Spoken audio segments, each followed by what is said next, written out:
جی جناب، welcome back. میرا نام یاسین نظامی ہے اور میں اس چینل پہ ویڈیوز بناتا ہوں فائنینشیل ایجوکیشن کے حوالے سے، جس میں میکرو اکنامکس پہ کور کرتا ہوں، stories, global geopolitics, investing strategies, real estate market, ان چیزوں میں بات کرتا ہوں. اور اس کو میں سادہ الفاظ میں ایکسپلین کرنے کی کوشش کروں تاکہ ایک ایوریج، ایک کامن پرسن جو ہے اس کو ایزیلی سمجھ سکے. کیونکہ میرا مشن جو ہے اس چینل پہ یہ ہے کہ میں کس طرح ایک عام آدمی کے لیے یہ ساری فائنینشیل جارگن کو ایزیلی بنا دوں سمجھنے کے لیے. تو یہ میرا مشن ہے. اگر آپ اس میں انٹرسٹڈ ہیں تو پلیز سبسکرائب کو ہٹ کیجیے اور شیئر کیجیے اپنے فرینڈز اینڈ فیملیز کے لیے بھی. اس ویڈیو میں ہم بات کریں گے کہ یہ جو پورا ڈیزاسٹر ہوا ہے کرپٹو کا. ہم نے دیکھا ہے کہ ریسنٹلی ایف ٹی ایس کا ڈیزاسٹر ہوا، جس میں F T S almost collapse ہو گیا. ان کا جو ٹوکن ہے کولیپس ہو گیا. ان کی جو ایف ٹی ایس ایکسچینج ہے اس نے بینکرپسی فائل کر دی، اور اس کے بعد جتنے لوگ انویسٹرس کا ایکسپوجر تھا ان سب کے فنڈ جو ہیں اس میں لاک ہو گئے.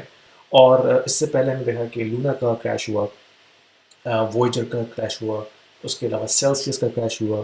تو یہ سیریز آف ایونٹس ہیں جو ہم نے اس سال ہوتے ہوئے دیکھے، جس کی وجہ سے جو کرپٹو پوری انڈسٹری ہے جو کہ ایک وقت میں $3 ٹریلین کا مارکیٹ کیپ رکھتی تھی، اب وہ آلموسٹ لیس دین $1 ٹریلین پہ آ رہی ہے. تو اتنا ہیوج سیل آف ہوا ہے اور کافی لوگوں نے اس میں اپنا پیسہ گنوایا ہے. لیکن اس میں جو سوچنے والی بات ہے وہ یہ ہے کہ یہ ہونے کیوں دیے گئے. جتنے بڑے بڑے ریگولیٹرز اور فائنینشیل انسٹیٹیوٹس ہیں، جو خاص طور پہ ایس ای سی ہے اور گورنمنٹس ہیں، ان کو سب پتہ تھا کہ پیچھے اس میں کیا گیم ہو رہا ہے، اس میں کتنے لوپ ہولس ہیں، اس میں کتنی انیفیشینسیز ہیں. اس کے باوجود انہوں نے اس کو رن وائلڈ ہونے دیا. اور اس کی وجہ یہ ہے کہ جتنے بھی بڑے بڑے فائنینشیل انسٹیٹیوٹس ہیں، کیونکہ کرپٹو کرنسی جو ہے خاص کر کے بٹ کوائن، وہ ڈائریکٹلی جو مانیٹری سسٹم ہے اس کو چیلنج کرتا ہے. ٹھیک ہے. ستوشی ناکاموٹو نے 2008 میں بٹ کوائن کا جو کانسیپٹ دیا تھا وہ دیا ہی اسی لیے تھا کہ جو کرنٹ مانیٹری سسٹم ہے ہمارے پاس، جو گلوبل فائنینشیل سسٹم ہے، دس از سو ان فیئر فار کامن پرسن. کیونکہ بڑے بڑے سارے بینکس بیل آؤٹ ہو جاتے ہیں، لیکن جو ایوریج بندہ ہے وہ بیچارہ جب کولیپس ہوتا ہے تو اس کو کوئی بیل آؤٹ نہیں کرتا. تو اس ناانصافی، اس انفیئر سسٹم کے اگینسٹ ستوشی بٹ کوائن کا کانسیپٹ لے کے آیا تھا.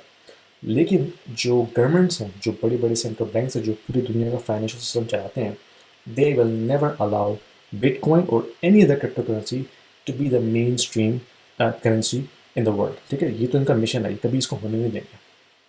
تو سوال یہ بنتا ہے کہ آخر کیوں انہوں نے اب تک اس کو بین نہیں کیا. کچھ اٹیمپٹس ہوئی ہیں کرپٹو کرنسیز کو بین کرنے کی، لیکن انہوں نے آؤٹ رائٹس کو بین کیوں نہیں کیا؟ کیونکہ اگر وہ ایسا کرتے تو ایک اپرائزنگ ہوتی. ٹھیک ہے. لوگوں کی طرف سے. تو انہوں نے یہ کیا کہ دے الاؤ دس ٹو رن وائلڈ. کیونکہ ان کو پتا تھا کہ کیونکہ اس میں کچھ ایفیشنسیز ہیں، اس میں کچھ شیڈی بزنس ہو رہا ہے بیہائنڈ دا سین. سو اس کی وجہ سے، کیونکہ یہ ریگولیٹڈ نہیں ہے، تو کوئی اس کو بیک نہیں کرتا. یعنی کہ اگر بینکس کبھی کولیپس ہو جاتے ہیں تو آپ کے پاس پیچھے سینٹرل بینک ہوتا ہے جو اس کو آ کے بیل آؤٹ کر سکتا ہے. کرپٹو ایکسچینجز یا کرپٹو کمپنیز جو ہیں، جو یہ ٹوکنز ایشو کرتی ہیں، یہ اگر کولیپس ہو جائیں یا بینکرپٹ ہو جائیں تو ان کے پیچھے بیل آؤٹ کرنے کے لیے کوئی بھی نہیں ہے. تو دے نیو دیٹ. اور پھر اس کی وجہ سے انہوں نے اس کو ہونے دیا تاکہ یہ اپنے ہی انیفیشنسیز کی وجہ سے خود ہی کولیپس ہو جائے. اور جب یہ کولیپس ہو جائے دین پھر گورنمنٹ جو ہے وہ فل فورس کے ساتھ ریگولیشنز لے کر آئے گی. اور پھر ان کا پلان یہ ہے ان دی اینڈ کہ وہ CBDC یعنی کہ سینٹرل بینک ڈیجیٹل کرنسی کو پھر وہ رول آؤٹ کریں گے. اسی حوالے سے ایک نیوز آئی ہے نیو یارک فیڈ کی طرف سے. یہ نیو یارک فیڈ کی ویب سائٹ ہے. اس میں جو دیکھنے والی بات ہے وہ یہ ہے کہ اس کی ڈیٹ کیا ہے، November 15th 2022. So right in the middle of this crypto crisis, new York کے فیڈ نے یہ اناؤنسمنٹ رکھی ہے، پریس ریلیز دی ہے کہ وہ ایک پائلٹ شروع کرنے لگے ہیں to try CBDC central bank digital currency. ٹھیک ہے. اور اس میں انہوں نے یہ بتایا کہ کس طرح مختلف سینٹرل بینکس اور کمرشل بینک کے ساتھ مل کے اس پائلٹ کو کنڈکٹ کریں گے. اور پھر 12 ویکس کا پیریڈ ہے جس میں انہوں نے اس پورے ٹرائل کو کمپلیٹ کرنا ہے. اور پھر اس کے بعد جو اس میں فائنڈنگز ہوں گی، اس کی انٹرپریٹیبلٹی، جو سسٹم کے ساتھ وہ کام کرے گا، then they take the feedback, then they improve the system for the full production roll out. تو یہ تو بالکل کانسپریسی تھیوری نہیں ہے، یہ تو فیڈ کی پوری اپنی پریس ریلیز ہے. تو کچھ ویب سائٹس پر اور بھی اس کے حوالے سے آرٹیکلز ہیں، جیسے کہ انویسٹوپیڈیا نے بھی اس کو پبلش کیا ہے. اس کے مطابق انہوں نے آپ کو بتایا ہے کہ کون کون سے وہ بینکس ہیں جو اس میں انکلوڈڈ ہوں گے. اس میں سٹی بینک ہے, Wells Fargo, Mastercard. They are part of this pilot program conducted by federal reserve from New York جو کی اس میں ٹیک اویز اس میں یہ انہوں نے بتایا کہ پارٹیسپینٹس ان کے علاوہ اور کون کون ہیں. B N Y Mellon, Citi, H S B C, Mastercard, P N C bank, T D bank Canada کا, Truist U S bank and Wells Fargo. تو سارے جو میجر مین اسٹریم بینکس ہیں وہ اس پائلٹ کا حصہ ہیں, اور یہ 12 ویکس تک چلے گا. اور اس کے بعد پھر they collect the feedback, they collect the findings and they evaluate okay what does it need to make it full scale production roll out. ٹھیک ہے. اور جو دوسری اس میں نوٹ کرنے والی بات ہے وہ یہ ہے کہ they are focusing on regulated liability network. اس کا مطلب یہ کہ جو پورا سسٹم ہے, کہنے کو تو یہ کہہ رہے ہیں کہ یہ ڈسٹریبیوٹیڈ لیجر ہوگا, لیکن it is going to be heavily regulated. Distributed ہوگا لیکن صرف بینکس کے لیے, آپ کے لیے نہیں. آپ اس کے لیجر کو نہیں دے سکتے, صرف بینکس آپس میں اس انفارمیشن کو شیئر کر سکتے ہیں, لیکن فرام اے کمرشل پرسپیکٹو آپ کے لیے یہ چیز ویزیبل نہیں ہوگی. تو یہ فلی کنٹرول, فلی ریگولیٹڈ ہوگا. اور یہ صرف پہلا بینک نہیں ہے جو نیو فیڈ کر رہا ہے. اس سے پہلے چائنا میں یہ آلریڈی سکسیزفلی رول آؤٹ ہو چکا ہے کچھ پروونس کے اندر. پھر آپ دیکھیں نائجیریا نے آلریڈی اپنے کنٹری میں ای نائرا کے نام سے CBDC آلریڈی لانچ کر دی ہے, جو کہ فل اسکیل ایڈاپشن میں تو نہیں ہے ابھی, لیکن it is currently being processed. تو اس طرح کے بہت سے دوسرے سینٹرل بینکس ہیں جو اس پروجیکٹ پہ کام کر رہے ہیں, انکلوڈنگ بینک آف کینیڈا. تو دوسری آپ کو میں آرٹیکل یہ دکھاؤں گا کہ یہ کوائن ٹیلی گراف پہ ہے سملر آرٹیکل, لیکن اس میں انہوں نے تھوڑی اور ڈیٹیل شیئر کی ہیں. اس میں انہوں نے بتایا کہ جو ہے میجر بینک کے ساتھ یہ مل کے فیڈرل ریزرو یہ پروجیکٹ کنڈکٹ کر رہا ہے, لیکن اس میں پوائنٹ یہ ہے دس could potentially be extended to multi currency operations and regulated stable coins. یعنی کہ صرف ڈالر تک کی بات نہیں رہے گی, اس کے جو پورا ہمارا یورو ڈالر سسٹم ہے جس میں یورو ہے, دوسری انٹرنیشنل کرنسیز اس پارٹ کے اس پورا سسٹم کا پارٹ ہے, وہ بھی اس میں ایونچولی رول آؤٹ ہوں گی, لیکن that is going to be the next phase. تو ابھی یہ کیا کر رہے ہیں کہ ایک پوری فاؤنڈیشن کریٹ کر رہے ہیں جس میں یہ ایک فریم ورک لے کر آئیں گے بینکس لیول کے اوپر.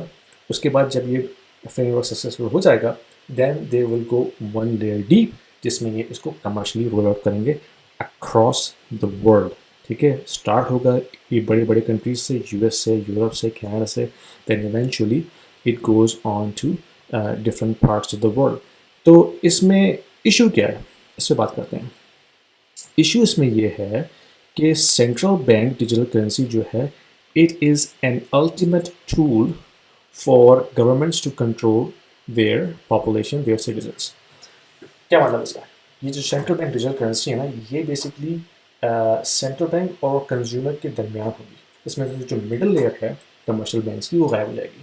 تو اس کیس میں کیا ہوگا کہ سینٹرل بینک کے پاس فل کنٹرول ہوگا آپ کے فائنینسز کو مینیج کرنے کا. فار ایگزامپل پہلی بات یہ ہے کہ جو کرنسی ہوگی یہ پروگرامیبل ہوگی, یعنی کہ اس کو وہ پروگرام کر سکتے ہیں کہ اس کی ایک ٹائم ڈیوریشن ہوگی کہ آپ کو انہوں نے لیٹس سے $1000 کی ڈیجیٹل کرنسی دی, اور انہوں نے بتایا کہ you have to use this in next 30 days, if you don't use it you will lose it.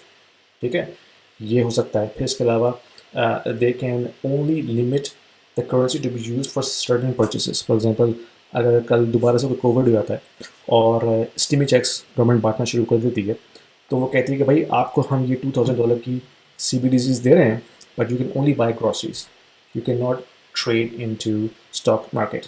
ٹھیک ہے.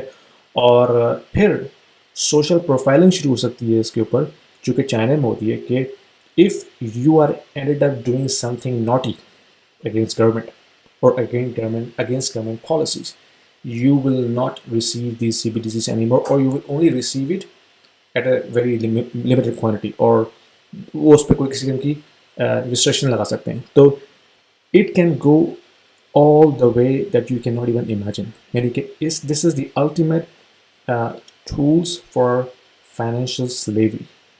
یہ اس پہ انفارمیشن بھری پڑی ہے نیٹ کے اوپر, میں کوئی کانسپریسی تھیوری آپ کو بیان نہیں کر رہا, آپ کو ریسرچ کر سکتے ہیں, لیکن this is coming into mainstream. تو اس کے لیے جاننا بہت ضروری ہے, کیونکہ جب یہ ایک دفعہ امپلیمنٹ ہو گیا تو you are part of this whole system, پھر آپ یہاں اس سے نکل نہیں سکتے. تو ابھی بھی ٹائم ہے, اگر آپ کے پاس کیش ہے جو اس سسٹم میں پڑا ہوا ہے, try to take it out of the system and buy something which is not part of this financial system, یعنی کہ بٹ کوائن, یعنی کہ گولڈ. یہ دو چیزیں ایسی ہیں جو اس سسٹم سے باہر ہیں ابھی بھی. یا اگر آپ کیش پہ کوئی فزیکل پراپرٹی اٹھاتے ہیں, real state which is also out side of the system, اگر موگیج پہ پھر تو وہ سسٹم کا پارٹ ہے, لیکن اگر آپ کیش پہ اٹھا رہے ہیں تو it is basically not part of the financial system. تو ان چیزوں پہ غور کیجیے اور پلان کیجیے کہ اگر کبھی ایسا ہوتا ہے تو آپ نے کیا کرنا ہے ایز اے نیکسٹ اسٹیپ. اچھا لگا ہو یہ میسج تو پلیز لائک کیجیے, سبسکرائب کیجیے, شیئر کیجیے اپنے فرینڈس اینڈ فیملی کے ساتھ, اور میں آپ سے اپنی اگلی ویڈیو میں ملتا ہوں. Take care.